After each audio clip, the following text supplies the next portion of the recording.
What's up, Dirt Tracks Nation? Luke here, bringing you guys a quick walk around of a vehicle that actually is owned by one of the people who work for Snow Tracks and Dirt Tracks TV here. Jeff is our shop manager, and this is his ATV. He got it brand new this year, and it's had some miles put on it by his kids and by him. But anyway, I wanted to give you guys a quick walk around. We do have a giveaway that we're going to announce at the end of this video, so definitely make sure you watch the whole thing. It'll be for anybody who comments, so leave your comments and stay tuned to the end of the video for more details. This is a Polaris Sportsman 570 EPS Limited or Deluxe. I can't remember how they name it, but either way it's the same thing, Limited Deluxe. I think it's Deluxe. This is, as most people who watch Dirt Tracks know, this is among our very favorite ATVs in the industry in terms of value, performance, all of the things that matter, capabilities, durability. This is one of our favorites. It's hard to argue with the value of a Sportsman 570 right now. So I wanted to show you guys a little bit about what this thing's about, but also I get to talk to you about how it works and some of the situations we've got in with this unit itself, and maybe address some of the things that we hear frequently about this unit from you in comments from other test rides. So anyway, let's take a look. This is, as I said, the Deluxe model. Limited, Deluxe, I don't know again.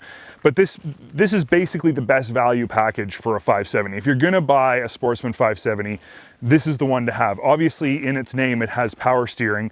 And I think that these days, power steering is something that you don't know that you want until you have it, and then you realize you never want to have an ATV without it. So that's part of the package. There is a model below this that doesn't have EPS, but everything above this and this unit does. One of the things I like about the Sportsmans, even the 570, is the under rack storage in the front. This is a really useful place to have storage. The only time that it's not useful is when you load your front rack, but personally I load my back rack before the front, and I rarely even use the front rack for very much stuff at all. But it's nice because you can be on the vehicle and lean forward and get your stuff without climbing off. And that's one of the benefits of this type of a storage versus the one that goes under the rear rack, which this vehicle also has back here, you know, under rack storage back here. This is where I would put things that I didn't need to get to frequently, like a compressor, patch kit, that kind of stuff, tow rope, whatever. I'd store them back here where I don't need to get off the bike to get them. Another feature of this model is the hand guards. Love them or hate them. I mean, when it's cold out, it's nice to have the wind deflected around your hands, maybe in the bush to deflect some branches and stuff. They do work really well for that. And the Polaris ones like these here are very sturdy. They're not flimsy, they're not floppy. They're actually really nice. And I mean, it's included, but I think if I was to buy an ATV, I'd want handguards on it anyway. So that's included in this package.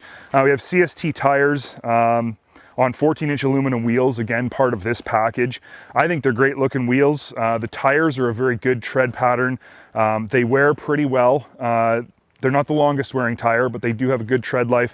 But the tread pattern itself is very usable for all types of terrain. It's not a mud tire, it's just sort of a general purpose tire, and it works really, really well. I think it's an upgrade from Polaris's old 589s back in the day. You know, that's definitely an improvement there. We have preload adjustable shocks, front and rear, double A-arms up front with double A-arms out back. There's a sway bar. Springs are sort of color matched to the vehicle. I don't know that that really matters to anybody, but they are preload adjustable. This unit has front and rear bumpers, heavy duty bumpers. And after seeing how the son of the guy who bought this, after seeing how he rides, those bumpers are probably a really good idea. That one's for you, Cody. I think the color scheme on this is painted plastic, and that's a premium upgrade as well. And I think this is probably one of the nicest colors on any ATV ever. This, I'm gonna call it like a champagne, kind of metallic champagne. I think it's just absolutely gorgeous. You know, plastics are plastics. Some people care, some people don't. The argument that they're just gonna get scratched up is true, but even when they're scratched up, these look pretty sweet. So whatever you're gonna do with that one. This unit has the smaller trailer hitch adapter. You know, once you buy one of those things, it's fine. All of your trucks probably have 2-inch receivers, so you might not have one of those laying around. But to buy a 1-inch hitch receiver and then throw a ball on it, I mean, it doesn't cost much, and it can stay in the bike too, so that's a good thing. These are plastic racks, which have proven to be very durable. People who love plastic racks, this is a good design because it does have metal, you know, tie down points all the way around it. It is a metal frame underneath the rack, so it's very sturdy, durable.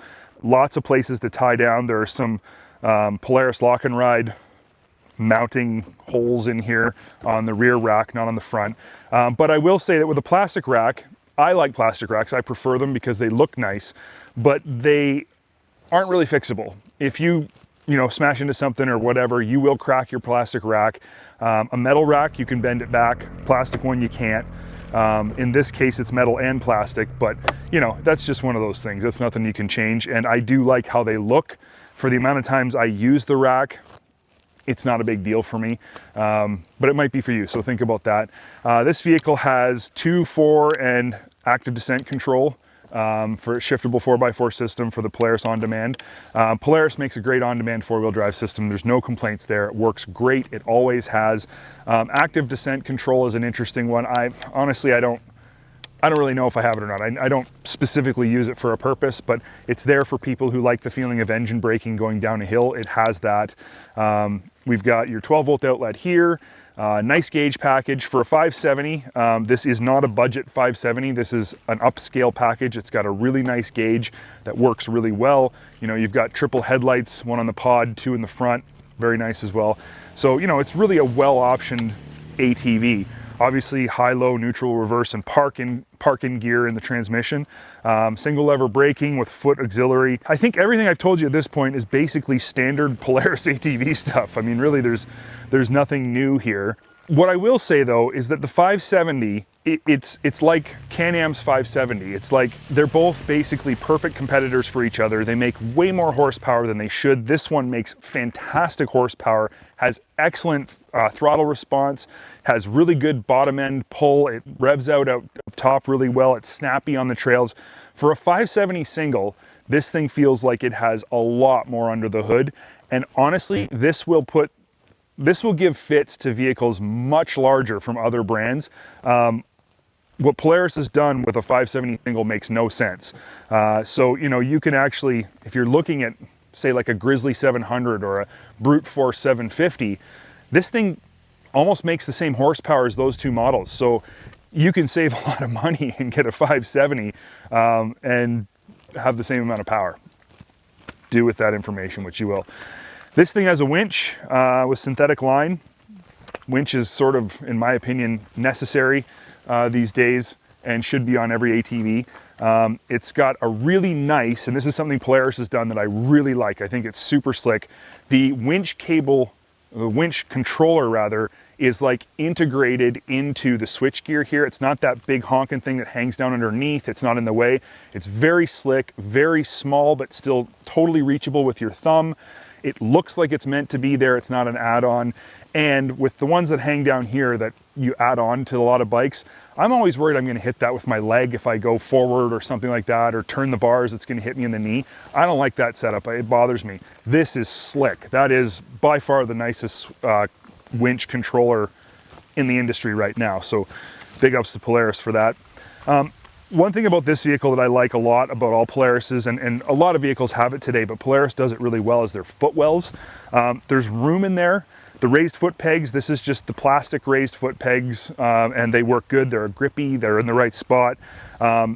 Water drains through here really well, so when you do get it in deep water, it doesn't hold the water in, but it does help keep the water from splashing up. Polaris has done a great job with mud protection on this unit.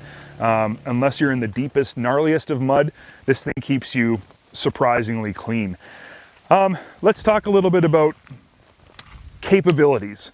So as a trail unit, as a vehicle for strictly recreational purposes, you can't really do better than this. It has everything you need and nothing you don't. I say that a lot, but I really mean it. You don't need more power. Maybe you want it, but if you're not a power hungry person, you just want the right ATV to ride and be happy and do all the things you want to do as a recreational user, this is all you need. This is a great choice. From suspension, which is smooth and plush, you've got a comfortable seating position is excellent, ergonomics are excellent, great motor as we've talked about. All of that stuff is great for a recreational rider. Now, if you're more of a utility rider, also a great choice. Nothing wrong with this unit utility-wise. It's got excellent power, good bottom end, as I've said, comes with a winch, so that's good, and it's very capable. Now, I want to address something that I read a lot about online, and I do read all of your comments on YouTube. I go through and sometimes bite my tongue till it bleeds to not reply back to some of the really, really negative ones, which you're all entitled to your opinion, and I'm entitled to think some of you are wrong. But I hear time and time again about Polaris's being unreliable, Polaris's being junk. I hear that so often. The Polarises are junk. Polaris sells a lot of ATVs. They sell a ton of 570s. By default, there will be more stories about Polaris 570s having problems than other brands because they sell more of them. Now, the problem with the internet, the problem with what, as we see it, is that people who have an excellent user experience with a vehicle like a Sportsman 570 or any vehicle, they don't usually go online to brag about their excellent user experience. It's only the people who have problems that go online to complain. That's universal. That's not just ATVs. That's everything from firearms to mountain bikes to trucks and cars, trailers, you name it, everything. That's what people do. They had a bad experience, they're going to tell everybody. And genuinely, they're doing it for a good reason. They want to warn people of the potential bad experience they could have. But the reality is, there are just a minute number of problems with these vehicles, with Sportsman 570s in particular. There are very, very, very few issues. Anybody who complains about belts, that's a big one. Oh, the belts, you're gonna have belt trouble. Buy the Honda because the Polaris will have belt trouble or whatever. If you have belt trouble, you're abusing your ATV incorrectly. This ATV is capable of towing and hauling huge amounts of weight if you put it in low range and you're not trying to climb a mountain with it. I mean, yes, a Honda with gear-on-gear transmission won't burn a belt, but you can do other damage to that vehicle by trying to over tow with it and overwork the motor and overwork the transmission. It's possible to hurt a Honda, believe it or not. So I get kind of tired of hearing that crap when I know so many people with 570s that perform perfectly day in and day out for years and years and years. Everyone has different experiences. Ours are pretty much unanimously positive, and a good example of that is that when this vehicle was brand new, the owner's son Cody, who comes out with us all the time, rides our vehicles all the time, he decided to take it on its first maiden voyage and completely dunk it in the water right up to the handlebars. With the engine running, it went down. Filled the engine full of water. The belt housing was literally full to the top of water. The airbox was, I mean, everything. There was water everywhere. We tipped it up on its end. We drained the water out. We brought it home, didn't want to start it. Brought it home, drained the water out of the engine, drained the water out of the belt housing, cleaned it out, changed the oil, put it back together, and it fired right up and ran perfectly. That thing went down running. This vehicle went down running and it didn't hurt it at all. To me, that's a very durable ATV. That shows really, really good resilience for a vehicle that can take that kind of abuse when it's brand new, not even broken in, and come away running just as good as it did before. So we like to make fun of Cody for that incident, but I think that this is an extremely durable ATV. I think that this is a vehicle that's gonna last you for years and years and years if you take care of it and you ride it the way it was intended to be ridden.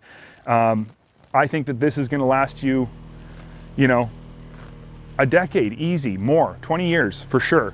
So don't be afraid of a Sportsman 570. We have nothing but good things to say about them for a very good reason. I have nothing but good things to say about this one because I've seen it survive the worst. And anyway, that's my overview. That's what I think of the 570 Sportsman, this one in particular, the EPS Deluxe Edition. Hope you guys enjoyed this video. We love it if you'd leave some comments. Definitely subscribe to the channel. If you want to see more content like this, you'll get updates. We are running a contest. If you've watched this video to the end, leave a comment for us and we will go through and select a random comment and send you guys a prize pack of TRAX gear. So be sure to leave a comment there and hope to see you guys in the next one. Stay tuned.